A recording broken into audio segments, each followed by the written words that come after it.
అని ఒక చిన్న పిల్లవాడున్నాడు. ఉపమన్యుడు పెద్దయినాక మహర్షి గాని బ్రహ్మర్షి గూడా ఆయన.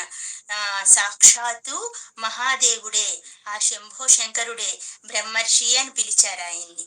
ఆయన నోటితో స్వయంగా ఆయన ఉపమన్యువుని బ్రహ్మర్షి అని పిలిచారు.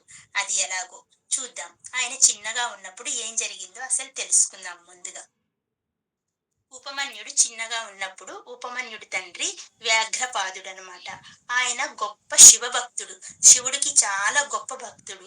అయితే ఆయన ఏం చేశారు? ఆయన శివభక్తిలోనే ఉండి ఉండి త్వరగానే చిన్న వయసులోనే కాలం చేశారు. అంటే ఉపమన్యుడు చిన్న పిల్లవాడిగా ఉన్నప్పుడే కాలం చేశారు. మరి అప్పటి రోజుల్లో ఇంట్లో జీవనాధారం పోతే మరి కష్టమే కదా ఇంట్లో.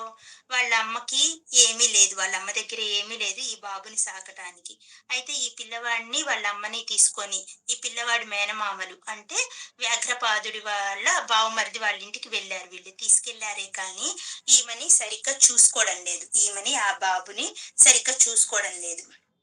అక్కడ వాళ్ళ మేనమామ పిల్లలందరూ రోజు పాలు తాగుతూ పాలు చూపిస్తూ ఈ పిల్లోడికి ఇవ్వకుండా తాగుతూ ఏడిపిస్తూ ఉన్నారనమాట. ఏడిపిస్తూ ఉంటే ఒకరోజు ఈ బాబు వెళ్ళి ఉపమన్యు వెళ్ళి అమ్మ అమ్మ నాకు కూడా పాలు కావాలి. నేను పాలు తాగుతానమ్మా అని ఏడ్చాడంట. మనలాంటి వాళ్ళకి పాలు ఎక్కడి నుంచి వస్తాయి నాన్న, నువ్వు ఇలా మారం చేయకూడదు అంటే గాని చిన్న పిల్లవాడు కదండి పాపం, తనకేం తెలుస్తుంది ఇంటి పరిస్థితి, తెలియదు కదా. లేదు లేదు, వాళ్ళందరూ నన్ను నీకు తండ్రి లేడు, తండ్రి లేని నీకు పాలెక్కడి నుంచి వస్తాయి అని ఏడిపిస్తున్నారు అని చెప్పి ఏడుస్తున్నారంట. సరే బాబుని ఎలాగో ఊరడిద్దామని ఈమెం చేసింది, వరి పిండి ఉంటుంది కదా, అదే బియ్యం పిండి ఉంటుంది కదా, ఆ బియ్యం పిండిని చక్కగా నీళ్ళల్లో కలిపేసి నాయనా ఇగో ఇవే పాలు, పాలంటే ఇలాగే ఉంటాయి, తాగే అనింది. ఈ బిడ్డ ఏంటి, తనకి తెలియదు కదా పాలంటే ఏంటి, బియ్యం పిండి నీళ్ళంటే ఏంటి తెలియదు కదా.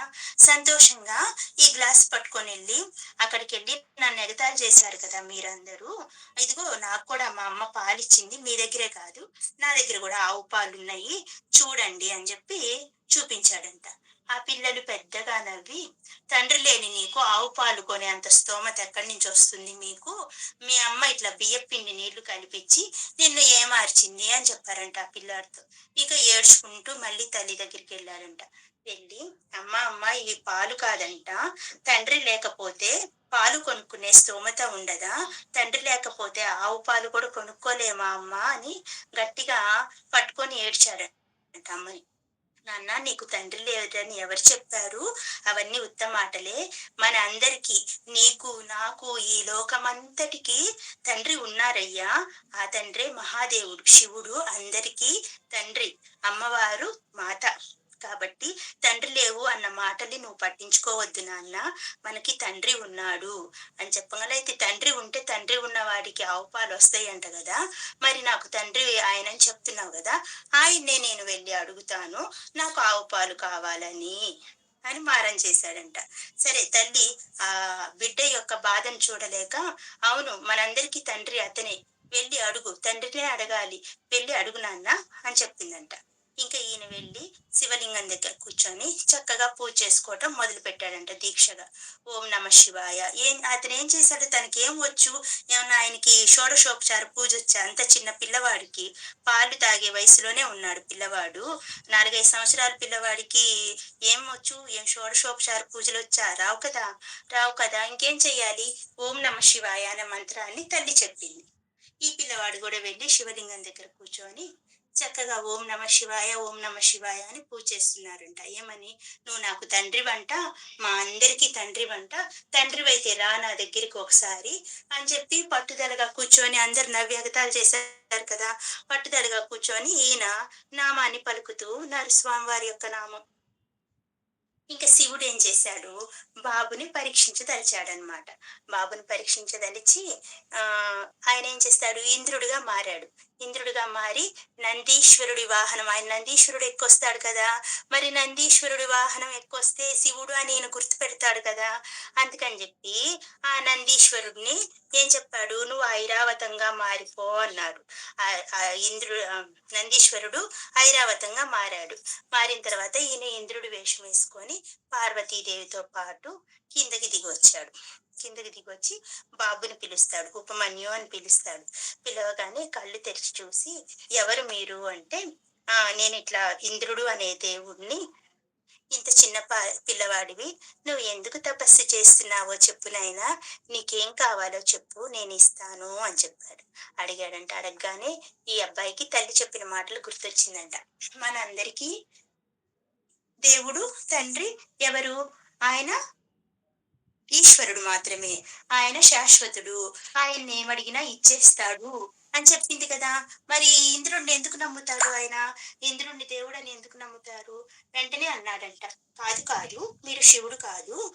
మీరు ఇంద్రుడు అంటున్నారు. కాదు, నేను నమ్మను. ఈశ్వరుడు మాత్రమే శాశ్వతుడు అని మా అమ్మ చెప్పింది. ఏమి కోరినా ఆయనే ఇస్తారంట. మిమ్మల్ని కాదు, మిమ్మల్ని నేను అడగను" అంటాడు. అడిగితే అంటే, "లేదు నాయనా, ఆ ఈశ్వరుడు ఏమిస్తాడు? ఆయన శ్మశానవాసి, శ్మశానంలో తిరుగుతుంటారు. ఆయనకే తిండి లేక కపాలం పట్టుకొని బిచ్చమెత్తుకుని తింటూ ఉంటాడు. ఆయన నీకేమిస్తాడు? నేను ఇంద్రుడిని. నేను అమరుణ్ణి. నేను నీకు ఏం కావాలైనా ఇస్తాను నాన్న. నీకేం కావాలో అడుగు" అన్నారంట. లేదు లేదు. అందరికీ ఈ జగత్తు అంతటికి తండ్రి ఆయనే అయినప్పుడు ఆ చిన్న పిల్లవాడు వాదన చూడండి. మీకు కూడా ఇంత ఉందని చెప్తున్నారు గదా! మీకు కూడా అతనే ఇచ్చుంటాడు. కాబట్టి నేను నా తండ్రినే అడుగుతాను. మిమ్మల్ని ఏమి అడగను నేను. నాకేమి వద్దు అని చెప్పి వాదిస్తూనే ఉన్నాడంట.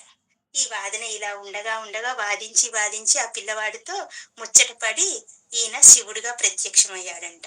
వాదించి, "ఏ నాయనా, ఏ దేవుడైతే ఏమి వచ్చి అడిగితే ఎందుకు వద్దన్నావు నువ్వు" అంటే, ఇక్కడ వచ్చింది కదా మనకి, అస్థిర దేవత అనుసరణ ఆయాసేన.